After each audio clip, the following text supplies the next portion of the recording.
स्वामी विवेकानंद जी ने जो राजयोग नामक पुस्तक लिखी है, उसमें जो उन्होंने उस विद्या को पतंजलि योग सूत्र से उद्धृत किया हुआ है, उसका सार जो उन्होंने कहा है मन को काबू में करने से पहले उसको जानो, उसको जानना होगा। चंचल मन को दुनियादारी से खींचकर उसे इस प्रकार एक स्थिर भाव में लाना होगा। बार बार ऐसा करना होगा। इच्छा शक्ति द्वारा मन को संयत कर उसे साध कर भगवान की महिमा पर विचार करो। मन को काबू में करने का सबसे सीधा उपाय है मौन लगाकर बैठ जाना। कुछ समय के लिए मन को एकांत में छोड़ देना। वह जहां जाना चाहता है वो चले जाए।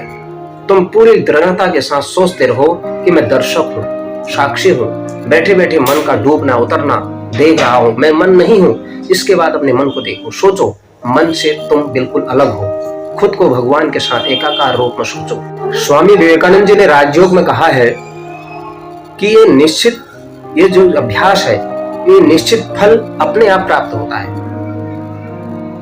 जिसके लिए किसी भी तरह के बाह्य विश्वास की कोई आवश्यकता नहीं होती। इस विषय में उन्होंने कहा है, अब तक हमने देखा इस राजयोग की साधना में किसी भी प्रकार के विश्वास की आवश्यकता नहीं है। जब तक कोई बात स्वयं प्रत्यक्ष न कर सको तब तक उस पर विश्वास न करो। राजयोग यही शिक्षा देता है। सत्य को प्रतिष्ठित करने के लिए अन्य किसी की सहायता की आवश्यकता नहीं है। स्वामी विवेकानंद जी का मत है कि योग का अनुशीलन भी ज्ञान की भांति व्यवस्थित तरीके से होना चाहिए और इसमें तर्कशीलता का अवलंबन करना चाहिए। इस विषय में उन्होंने कहा है कि रहस्य स्पृहा मानव मस्तिष्क को दुर्बल कर देती है। इसके कारण से आज योग शास्त्र नष्ट सा हो गया है। हमारा जीवन पारदर्शी होना चाहिए, किंतु वास्तव में यह एक महाज्ञान है जो हजारों वर्ष पहले भारत में ही हमारे ऋषि मुनियों ने आविष्कार किया था। तब से यह भारत में से यह पूरी दुनिया में आज लिपिबद्ध प्रणालीबद्ध होकर प्रचारित प्रसारित होता रहा है।